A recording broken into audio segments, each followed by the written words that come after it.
Hi hello नमस्कार. मी doctor किम्या Narvekar. मी कळवा ठाणे इथे प्रॅक्टिस करते ॲज अ कन्सल्टिंग होमिओपॅथ. मी पुन्हा आली आहे तुमच्या भेटीला एक नवीन हेल्थ टॉपिक घेऊन. तर आजचा आपला हेल्थ टॉपिक आहे रिगार्डिंग मेंटल हेल्थ. तर चला without wasting any time let's start the topic.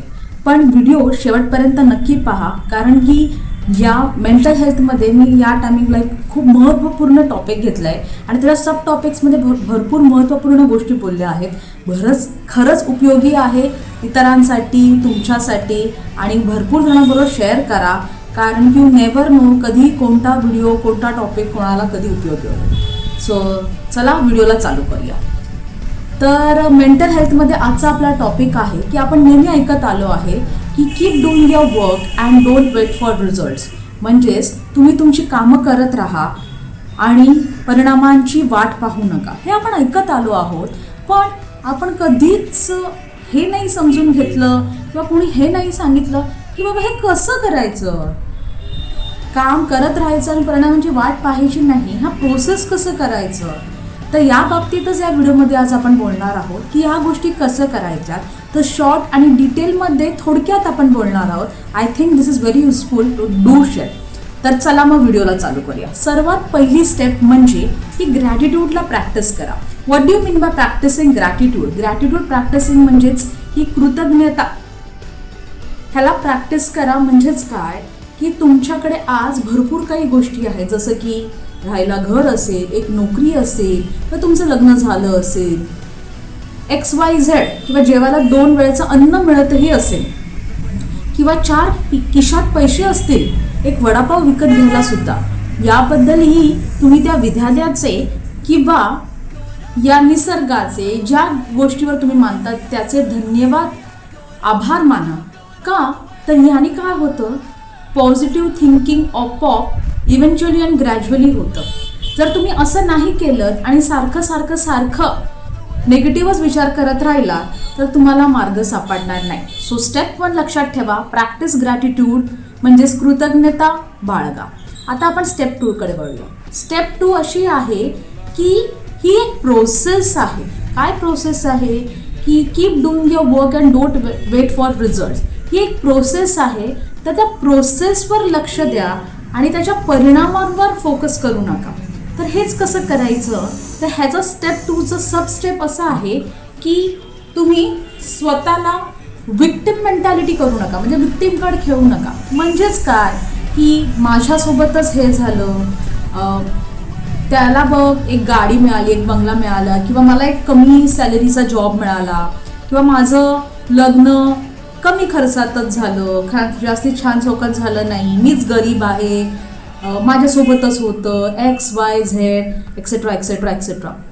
ह्याने काय होतं ना, फक्त आणि फक्त तुम्ही छोटी सीड्स बोता आहेत तुमच्या मनाच्या आहात आणि तुमच्या ब्रेनमध्ये की किती पद्धतीने तुमच्याबरोबर सगळं वाईट झालं. याने काही नाही होत, फक्त आणि फक्त नेगेटिव्हिटी वाढते. आणि अशीच जर नेगेटिव्हिटी वाढली तर तुमची जी प्रोसेस आहे रिझल्ट मिळायच्या, सक्सेसच्या आउटकमची, ती किती वेदनादायक होईल सांगा मला. ही प्रोसेसच वेदनादायक असेल तर कधी ना कधी आपण थकून हार मानून देणारच आहोत. तर ही प्रोसेस आपल्याला सुखकारक करायची आहे, जॉयफुल करायचं आहे, हॅपी करायचं आहे. त्यामध्ये आपला जो सेकंड स्टेपचा सब स्टेप असा आहे की विक्टिम मेंटॅलिटी बाळगू नका. हे तुमच्यासोबतच होतंय असं नाही आहे, इतर बऱ्याच लोकांसोबत काही ना काहीतरी होतच राहतं आणि कोणासोबत काही ना काहीतरी होतं. Everyone has their own pros and crop. ज्या गोष्टीला समजा आपल्यालाच नेहमी वाटतं की grass is greener on the other side. Okay, see ही गोष्ट जसं तुम्हाला ग्रॅज्युअली कळेल, समजेल, तुम्ही स्वतःला याबद्दल समजवत जा. तर हे कसं करायचं की तुमच्या माइंडला तुम्ही ट्रेन करा. म्हणजे कसं, माइंड हे भरपूर चंचल असतं. तर माइंडला ट्रेन करायचं म्हणजे काय करायचं, तुम्हाला सारखं तुमच्या माइंडला एका ट्रॅकवर आणायचं की बाबा ते विचार करायचं नाही की माझ्यासोबत मलाच कमी मार्क्स का मिळाले, मलाच हे पॅकेजचा जॉब का मिळाला. होईल, चांगलं होईल. आपण वेगळ्या दृष्टिकोनाने बघूया की कदाचित हा जॉब नाही मिळाला आपल्याला, आपल्यासाठी खूप मोठा दुसरा जॉब फ्युचरमध्ये असेल. हा जॉब मिळाला असेल तर एक दुसरा मोठ्या पॅकेजचा जॉब कदाचित आपण तो नाही घेतला असता.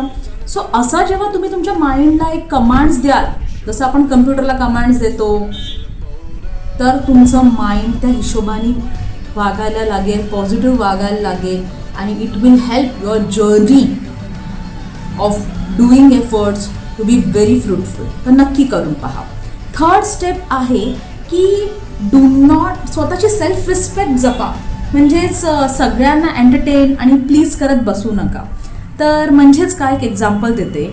ऑफिसमध्ये कलिग्सच्या मागे मागे धावणं, कारण ते तुमच्यासोबत राहावे किंवा तुम्हाला प्रमोशन मिळावं, किंवा टीचर्सच्या मागे पुढे करणं, दॅन बटरिंग म्हणतोय किंवा वॉट एव्हर, किंवा रिलेटिव्समध्ये किंवा नवऱ्याने बायकोच्या मागे करणं, बायकोनी नवऱ्याच्या मागे करणं, हे सगळं करणं थांबवा. मी असं नाही म्हणत एकमेकांना प्राधान्य देऊ नका किंवा कोणाला किंमत देऊ नका, ॲटिट्यूड थ्रो करा. आणि पण मी काय म्हणते, ताठ मानेने जगा आणि स्वतःवर विश्वास ठेवा. म्हणजेच काय, तुम्ही जे काही तुमचे अमुक काम आहे ते केलं. उदाहरणार्थ तुम्हाला एक प्रोजेक्ट दिला आहे, त्याच्यामध्ये तुमचं जे काही काम आहे तुम्ही ते केलं, त्याच्यानंतर त्याच्यावर ओव्हरथिंक करायचं नाही. आणि त्यानंतर मग त्याबद्दल इतरांना त्याच्याबद्दल बोलतो ना, व्हॅलिडेशन तुम्हाला नाही पाहिजे इतरांकडून की हे झालंच का, व्यवस्थित झालं का नाही झालं, असं. हे सगळं तुम्ही या चक्रव्यूहामध्ये अडत राहाल ना, की व्हॅलिडेशन तुम्हाला लागेल, दुसऱ्यांच्या मागे पुढे तुम्ही करत राहाल, तुमचं सेल्फ रिस्पेक्ट कमी होईल आणि मला कॉन्फिडन्स कमी होतो. सो म्हणून ना, स्वतःची सेल्फ रिस्पेक्ट जपा, व्हॅलिडेशन सिकिंग करणं कमी करा, कॉन्फिडन्स मग ग्रॅज्युअली जपणं जातं. आणि अगेन हा जो आपला प्रोसेस आहे की keep doing your work and don't wait for results, म्हणजे तुमचा हा कीप डुईंग युअर वर्कचा जो प्रोसेस आहे तो सुखकारक नक्कीच होतो. तर पुन्हा एकदा पहिल्यापासून करूया. फर्स्ट स्टेप काय आहे की ग्रॅटिट्यूड प्रॅक्टिस करा, म्हणजेच कृतज्ञता बाळगा. सेकंड स्टेप आहे की तुम्हाला सेल्फ विक्टिम कार्ड नाही खेळायचं आहे, ओके. आणि थर्ड स्टेप आहे की व्हॅलिडेशन नाही सीक करायचं, लोकांच्या मागे पुढे करायचं नाही, स्वतःची सेल्फ रिस्पेक्ट गमवायची नाही आहे. तर now let's move to fourth step. Fourth step अशी आहे की स्टॉप कम्पॅरिंग युअर सेल्फ.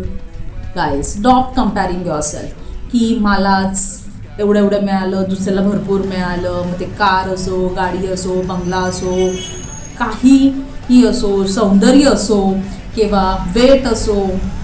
कंपॅरिझननी काय होणार आहे? कंपॅरिझनने ॲक्च्युली आहे ना, लहानपणापासूनच कधीच काही झालं नाही आहे.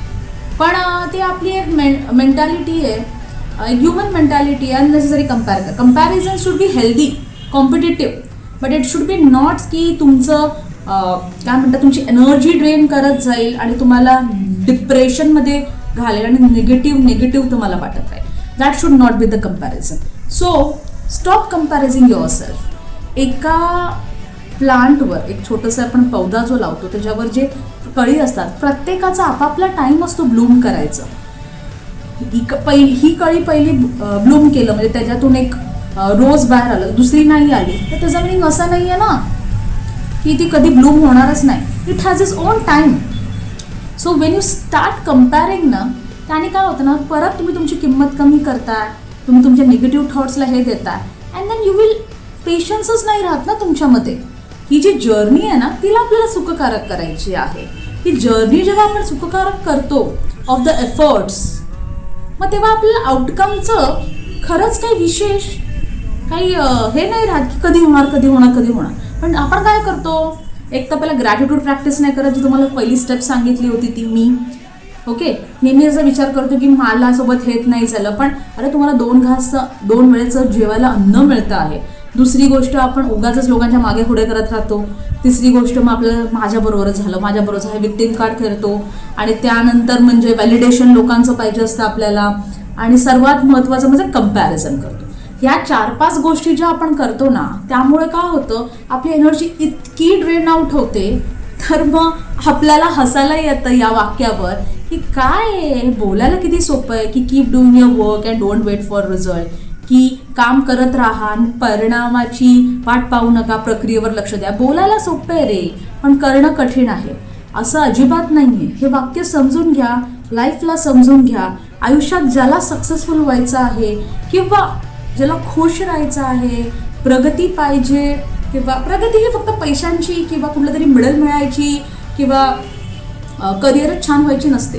प्रगती हे घर उत्तमरित्या चालवणं असते. प्रगती एक दैनंदिन त्याचा मी माझं हे जे काही काम नेमलं आहे ते नीट होणं असतं.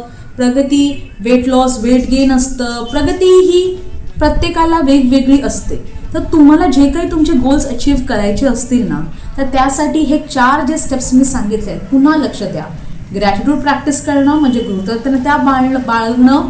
त्यानंतर आहे की विक्टिम कार्ड मेंटॅलिटी बंद करणं. त्यानंतर थर्ड स्टेप आहे की इतरांच्या मागे पुढे नाही करणं, व्हॅलिडेशन नाही करणं, स्वतःवर कॉन्फिडन्स ठेवायचा आहे. आणि चौथा आणि महत्त्वाचा स्टेप आहे की कंपॅरिझन सोडून देणं. या 4 स्टेप्स लक्षात ठेवा आणि तुमची ही जर्नी सुखकारक बनवा. मग नक्कीच तुम्हाला की समजेल की हे कसं करायचं आहे. हा व्हिडिओ नक्की आवडला असेल तर नक्कीच तुमच्या मित्रमंडळी आणि इतरांबरोबर शेअर करा. यू नेवर नो हा व्हिडिओ कधी कोणाला कसा उपयोगी असेल. Sharing is definitely caring. माझी मदत होईल ती वेगळीच गोष्ट आहे, पण तुम्ही कोणाची तरी मदत कराल हे लक्षात ठेवा. तुम्ही आज या घडीला कोण ना कोण तरी काहीतरी मेंटली विचार करत राहत असेल की माझ्यामध्ये काहीतरी कमतरता आहे हे सगळं. तर हा व्हिडिओ शेअर केला नक्कीच त्यांना काय ना काहीतरी थोडीफार लिंक मिळेल. तर नक्की हा व्हिडिओ शेअर करा. आणि असा व्हिडिओ आवडला असेल तर कॉमेंट करून सांगा मला की पुढे काय व्हिडिओ बनवू, की कुठले पॉईंट्सला अजून मी व्यवस्थित डिस्क्राईब करू. तुम्ही जर मला सांगितलं तुम्ही कॉमेंट्समध्ये तर मी नक्कीच अशा रिलेटेड मेंटल हेल्थ रिलेटेड भरपूर व्हिडिओ बनवेन. तर पुन्हा भेटूया नवीन टॉपिकसोबत. तोपर्यंत धन्यवाद.